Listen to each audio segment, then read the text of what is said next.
And good afternoon, everybody. Spin Ventures here. We are in the Spin Venture Mobile.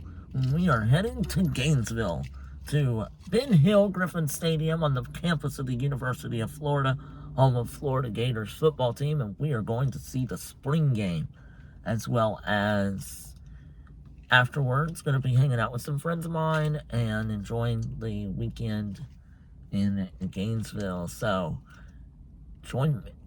So, ready for another Spin Venture? Let's go.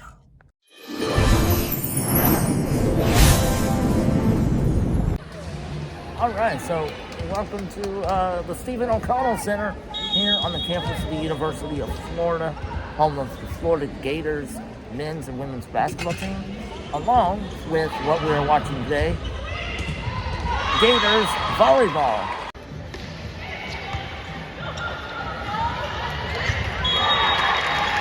Serve it up.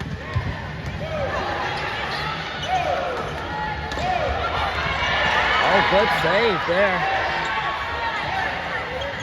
Oh, that was it. And last night. And the day before that.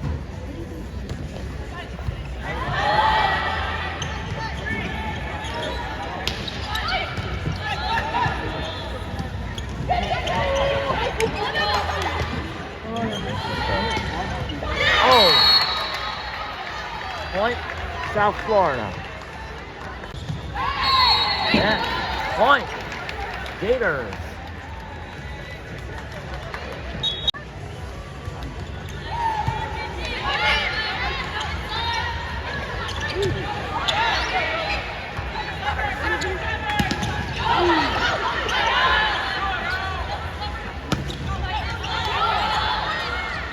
Good volley here.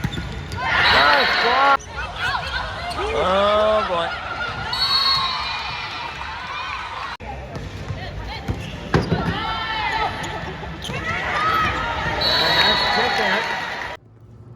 Alright, so we made it to downtown Gainesville. After the big victory of the volleyball game, the Gators ended up winning five sets in 5 sets. Or no, they swept the Bulls of South Florida. They won in 3 sets out of 5. 25-22 was the final in set 3. And now we have come downtown to Gainesville to visit the Thomas Center, which is the building right behind me right here. And we're going to take a look at some historical markers in downtown Gainesville. Museums aren't open right now. They actually closed about 30 minutes ago. And so we're going to end up taking just a little walk in downtown Gainesville to see some different markers from the past and what Gainesville used to be before the current residence it is today. So let's go ahead and head on over to our first marker about the Thomas Center. So right here at the Thomas Center, this is just an overview map of what all there is to offer here at the Thomas Center. You've got the Cultural Center with art galleries, history rooms, the Spanish Court, Long Island meeting rooms, and also the city offices.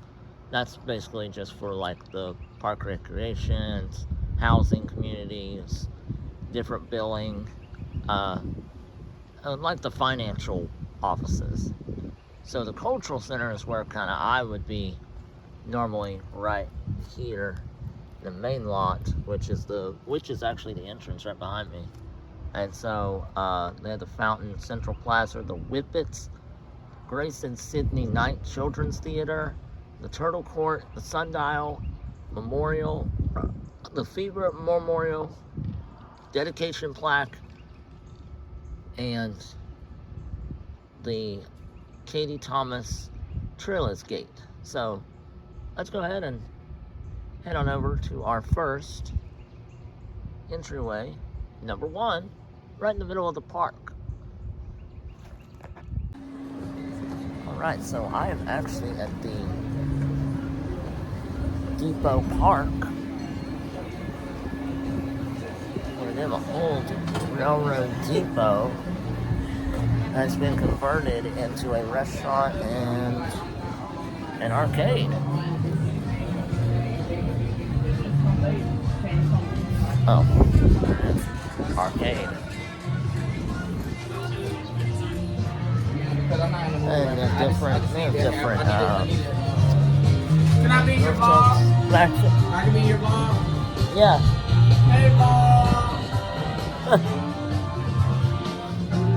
And so it's got a little bit of history here at the depot park. Of course, they got the old tracks just beyond down there. We're gonna go ahead and go take a look at the old train tracks now, because right now it's basically the restaurant, outdoor bar, and grill as part of the. And then it's actually, we can actually just go right out here. Now I can show you guys the tracks. So these tracks I'm standing on right now, as you can see, standing on these type of tracks, they were used early in the 1800s when this restaurant behind me was used as a railroad depot, and trains would be coming in and out of Gainesville, transporting goods to Tampa, down to Miami, and also up to Jacksonville, which is only about an hour away from here. And so, yeah, they transported all kinds of stuff, trains coming in and out. And so, a little bit of a historic landmark here in Gainesville as a depot, train depot. This one can be converted into a restaurant, bar and grill, and a community park. So I'm actually sitting right on one of the rails of the railroad here, as you can see. Sitting here, and then right below here, just right here, this is a railroad tie, a railroad spike, I should say. There's a railroad spike that you can see the little lip there. It clips onto the track and the rail to hold it in place, as well as the wood tie, which you can see right here. The wood tie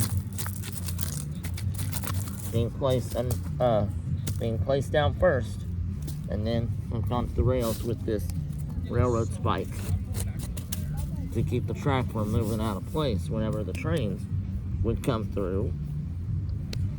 Kept it in place. Pretty amazing. Also,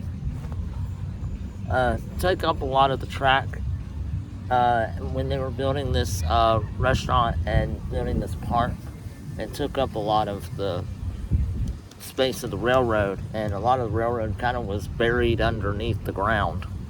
And so they kind of paved over top of it, like the walking trails, and all the chairs that you can see behind me, all the chairs and patio stuff behind me, that was all part of the railroad track right here. But it has been paved over and concrete poured over it, as well as the depot itself, because where the chairs are at now, right here, that was the platform, and the platform is no more. And that's where the people would wait to get on the trains to unload or load the goods into the depot, so they can get the people could get their supplies.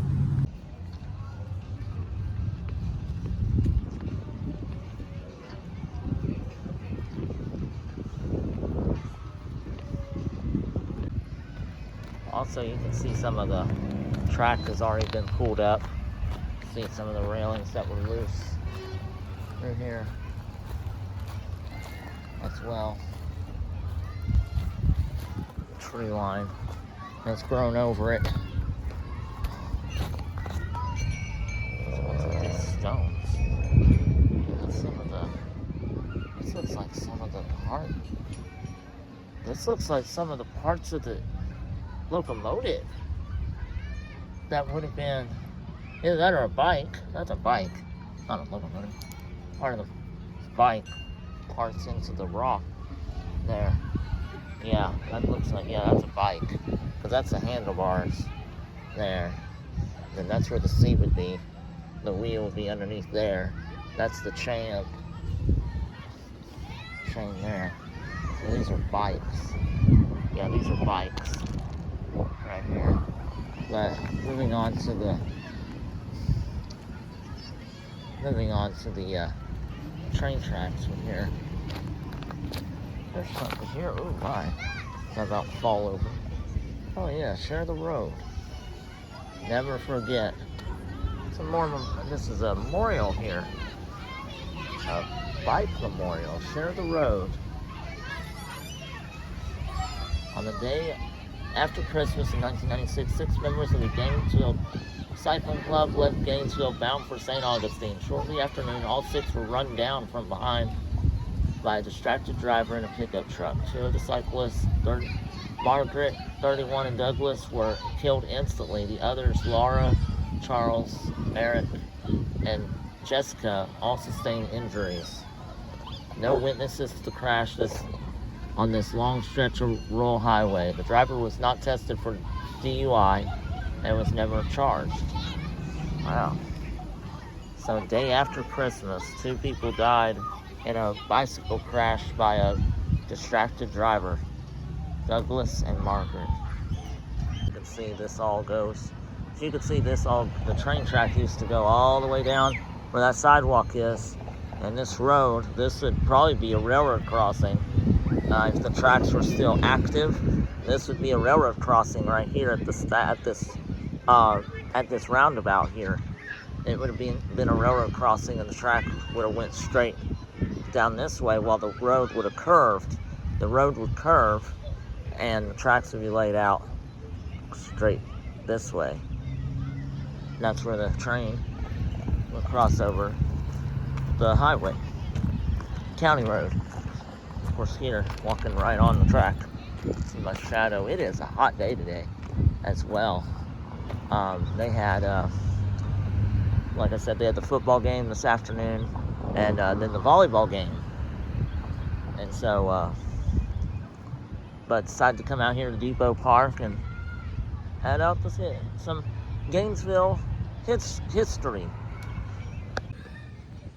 So now, if you know me well enough, those of you either that know me, have met me, or know me from my channel, a lot of my videos contain historical sites and historical events and festivals that take place around the state of Florida.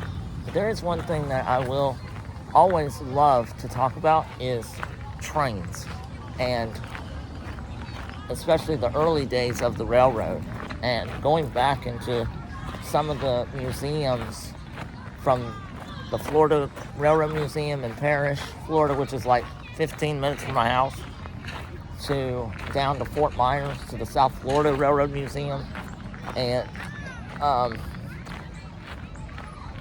even the one in Orlando, the Central Florida Railroad Museum in Winter Haven as well. Those I have fallen in love. I've loved talking about trains, and I grew up on trains. My uncle worked on the railroad back in Arkansas, and he had taken me on a train ride into actually the rail yard in Little Rock, Arkansas, and let me climb aboard a locomotive.